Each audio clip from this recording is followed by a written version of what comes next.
आज 37 वर्ष झाली, की वर्धा बॅडमिंटन असोसिएशन एक अशा ह्याच्यात आलं, की विदर्भात त्याचं दुसऱ्या नंबरवरती नाव चालत. आज माझ्याकडे जवळपास 450 मुलं रजिस्टर्ड आहे माझ्या बॅडमिंटनच्या संघटनेत. जर एक प्लेयर चांगला गाजतो, तर त्याला फार मोठ्या संधी आहे. शिक्षण पण आवश्यक आहे, त्याचप्रमाणे खेळ पण आवश्यक आहे. नमस्कार, वंदे मातरम, जय महाराष्ट्र. मी मोहन शाह, सचिव, secretary, Wardha district shuttle badminton association, त्याचप्रमाणे महाराष्ट्र बॅडमिंटन असोसिएशनमध्ये उपाध्यक्ष म्हणून मी सध्या कार्य करत आहे. आणि स्पोर्ट्समध्ये विशेषतः सुरुवातीच्या काळात शालेयमध्ये शिक्षण चालू असताना मी क्रिकेट खेळायचं रबरी चेंडूनी. आणि कॉलेजमध्ये आल्यानंतर थोडंफार मी बुद्धिबळ, बॅडमिंटन आणि क्रिकेटमध्ये माझं पदार्पण झालं. कॉमर्समध्ये असताना मी चेस आणि क्रिकेटमध्ये कॉलेजतर्फे भाग घेतला. आणि बॅडमिंटन मला थोडंफार आमचे जे स्पोर्ट्स सर होते ते थोडं शिकवायचे. त्यानंतर कॉमर्सचं एज्युकेशन झाल्यानंतर थोडा वेळ गेला आणि मी एक सामाजिक संस्था रोटरी म्हणून जी संस्था आहे त्याचा यूथ बॉडी रोट्रॅकमध्ये आलो. त्यावेळेस माझे संबंध काही इतर स्पोर्ट्स असोसिएशनसोबत झाले. त्यात मला चंद्रपूर संघटनेने सांगितलं की वर्धेला बॅडमिंटन संघटना ही डिसअफिलेट होत आहे. तर मी संपर्क केला आणि माझ्या प्रयत्नांनी ती मला संघटना वर्धेला मिळाली. 1988 साली मला वर्धेला बॅडमिंटनची संघटना मिळाली. तिथून माझी बॅडमिंटनची जर्नी सुरू झाली. आज मला 37 वर्षे होत आहेत. आणि त्यामध्ये आम्ही लोकांनी मातीच्या कोर्टमध्ये खेळणं सुरू केलं. मुलांना आम्ही सायकलनी किंवा टू व्हीलरनी तालुका लेवलवरती खेळायला घेऊन जाण्याचा प्रयत्न केला. त्याचप्रमाणे मातीच्या कोर्टमध्ये इथे आम्ही प्रॅक्टिस करायचा, त्यांचा सराव, त्यांना प्रॅक्टिस द्यायची. तिथून आमची जर्नी सुरू झाली. हळूहळू आम्ही प्रयत्न केला. इथली जे आमदार खासदार होते त्या काळात त्यांना मी म्हटलं की इथे जे प्राथमिक सुविधा आहेत त्या नाही आहेत, ज्या बॅडमिंटनला लागत आहे. त्यांनी आम्हाला भरपूर मार्गदर्शन, सहायता केली आणि एक चांगले कोर्ट इथे उभारण्यासाठी आम्हाला मदत केली. हळूहळू जशी जशी डेव्हलपमेंट होत आहे त्या हिशोबाने आम्हाला कोर्ट मिळाले. आणि आज 37 वर्ष झाली की वर्धा बॅडमिंटन असोसिएशन एक अशा ह्याच्यात आलं, की विदर्भात त्याचं दुसऱ्या नंबरवरती नाव चालत आहे. पहिल्या क्रमांकावर ऑब्व्हियसली नागपूर मेट्रो सिटी आहे.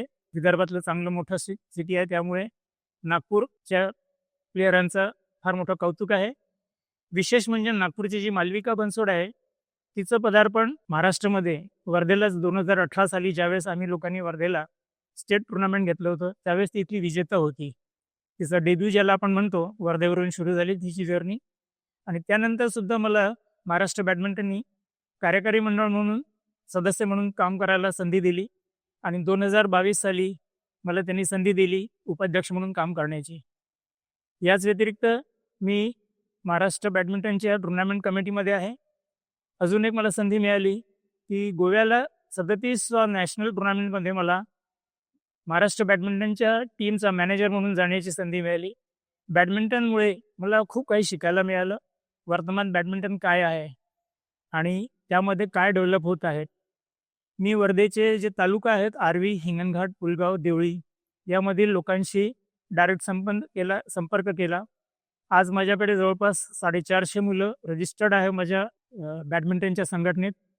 आणि वर्धेच्या DSOनी तालुका लेवलवरती सुद्धा चांगले कोर्ट तयार केले. ही एक फार चांगली गोष्ट आहे.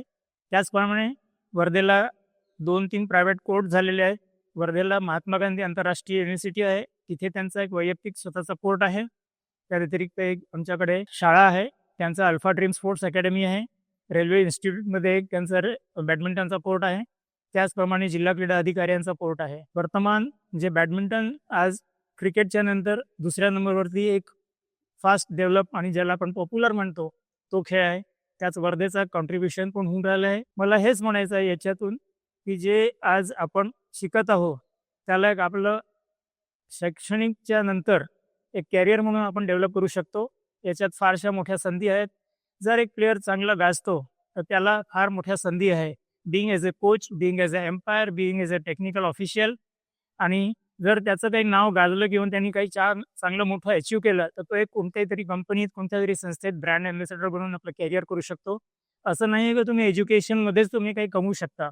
बरेचशा लोकांनी स्पोर्ट्स अकॅडमी डेव्हलप करून त्याच्या माध्यमातून आपलं कॅरियर बनवलं. आपल्या कमाईचं एक माध्यम त्यांनी निवडलेलं आहे. आजच्या परिस्थितीमध्ये सरकारसुद्धा, ही राष्ट्रीय सरकार, केंद्र सरकार असो, राज्य सरकार असो, खेळाला प्रमोट करत आहे. स्पोर्ट्समध्ये, खेळामध्ये येण्याच्या मागे अजून एक त्याच्यामध्ये फायदा असा असतो, की जसं आपण शैक्षणिकमध्ये काही उपलब्धी अचीव्ह करतो, आपण ग्रॅज्युएशन वगैरे करतो, त्या स्टेट्समध्ये 10वी मध्ये जर राज्य सरकार म्हणजे स्टेट बोर्डमध्ये जर आपण शिकत आहात, तर महाराष्ट्र शासनाने मागील काही वर्षात एक नियम लावला आहे, की अकॅडमिकमध्ये असताना सुद्धा जर तो राज्यस्तरीय टुर्नामेंटमध्ये जर खेळतोय, तर त्याला 25 ग्रेस मार्क मिळतात. आणि 12th म्हणजे 12वीला असताना सुद्धा जर तो अकॅडमिक प्लस स्टेट टुर्नामेंटमध्ये कोणत्याही खेळात जर त्यांनी पार्टिसिपेशन केलं, त्याला सुद्धा ग्रेस मार्क मिळतात. या व्यतिरिक्त खेळाचा फायदा एक असा असतो, की जर तुम्हाला जॉब ओरिएंटेशनमध्ये कुठेतरी जायचं आहे, रिक्रुटमेंटमध्ये, जसं आर्मी आहे, पोलीस भरती आहे, कोणत्याही प्रकारच्या आर्म फोर्सेसमध्ये, किंवा काही कंपनी असे असतात की जे बघतात की तुमच्याकडे स्पोर्ट्स आहे का, national, state, either any type of, तुम्ही जर पार्टिसिपेशन केलं आहे तर त्याला एक प्रायोरिटी मिळते. आणि त्या व्यतिरिक्त तुम्हाला बऱ्याचशा कंपन्या आहेत, बऱ्याचशा बँक्स आहेत. आजकाल भारतात मल्टीनॅशनल कंपन्या येऊन राहिल्या, त्या तुम्हाला ब्रँड ॲम्बॅसेडर करतात. आणि एवढंच नव्हे तर तुम्ही स्पोर्ट्सच्या मध्ये आल्यानंतर एक सर्टिफिकेशन कोर्स असतो NIS म्हणून, ते तुम्ही करू शकता. ॲज वेल एज तुम्ही स्पोर्ट्स असोसिएशनसोबत जुळून कोचिंग एक्सपिरियन्स करून एक सर्टिफिकेशन कोर्स करू शकता. म्हणजे तुम्ही एक ऑथराइज कोच म्हणून तुम्ही तुमचं कॅरियर सुरू करू शकता. त्याचसोबत एक एम्पायर म्हणून, एक ऑफिशियल म्हणून, आजकाल काय झालं आहे की बऱ्याचशा टेक्निकल गोष्टींवरती सेशन्स होतात, त्यांच्या परीक्षा होतात. तुम्हाला प्रत्येक गोष्टीची टेक्निकल माहिती as a umpire, as a referee, आणि त्या व्यतिरिक्त तुम्हाला नेटवरती कोणत्या प्रकारे स्कोरिंग अपलोड करायचं आहे, जेणेकरून काही लोक घरी बसल्या बसल्या जे टुर्नामेंट आपण बघतो यूट्यूब चॅनलच्या माध्यमातून किंवा कोणत्याही माध्यमातून, त्याचं सुद्धा ट्रेनिंग दिलं जातं. हा पण एक तुमच्या कमाईचा आणि स्पोर्ट्समध्ये जोडायचा एक प्रकार आहे. तुम्ही जर बघितलं असेल तर स्पोर्ट्समध्ये चांगल्या अकॅडमीज उभे झाले आहे. आम्ही आज या टाउन सोलच्या प्लॅटफॉर्मवर जुळलो आहेत. फार चांगला प्लॅटफॉर्म आहे. त्या माध्यमातून मी आपल्याशी असा संवाद करत आहे, प्लॅटफॉर्मच्या माध्यमातून, सोशल मीडियाच्या माध्यमातून. हा प्रत्येक जणाला समजायला पाहिजे की हा जो डेव्हलपमेंटचा काळ आहे, हा कसा आहे. घरी बसल्या किंवा गावात राहिल्यामुळे हा संपर्क होऊ शकत नाही. सोशल मीडियावरती या, तुमच्या काय क्वेरीज द्या. जसं आम्ही आमची एक्सपिरियन्स किंवा आमची जी आतापर्यंतची डेव्हलपमेंटची कामं होती ती शेअर करतो.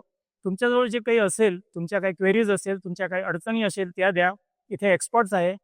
एक बॅडमिंटन नव्हे, क्रिकेट नव्हे, तर प्रत्येक खेळाचे, बॅडमिंटन, टाउन सोलवर प्रत्येक खेळाचे जे एक्सपर्टीज आहे, त्या टाउन सोलच्या माध्यमातून तुम्हाला हेल्प करतील.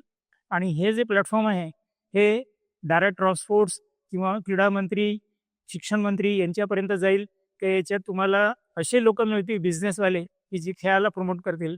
वर्तमान काळामध्ये सरकारने एक CSR फंड तयार केलेला आहे, जो फंड 5-6 विभागात, हेल्थमध्ये, एज्युकेशनमध्ये, स्पोर्ट्समध्ये, कल्चरलमध्ये हेल्प करतो. प्रत्येकाला याची जाणीव असेल नसेल मला याची कल्पना नाही आहे, पण याच्या माध्यमातून सुद्धा आपण खेळाला प्रमोट करू शकतो. वर्तमान शासनाने ह्या अशा प्रकारच्या ज्या सवलती आणल्या आहेत, त्याच्यामुळे निश्चित आपला देश वाढत आहे.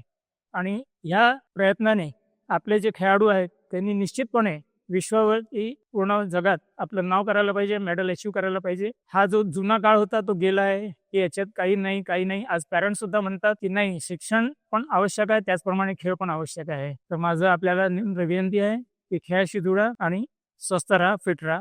जय हिंद. थँक्यू.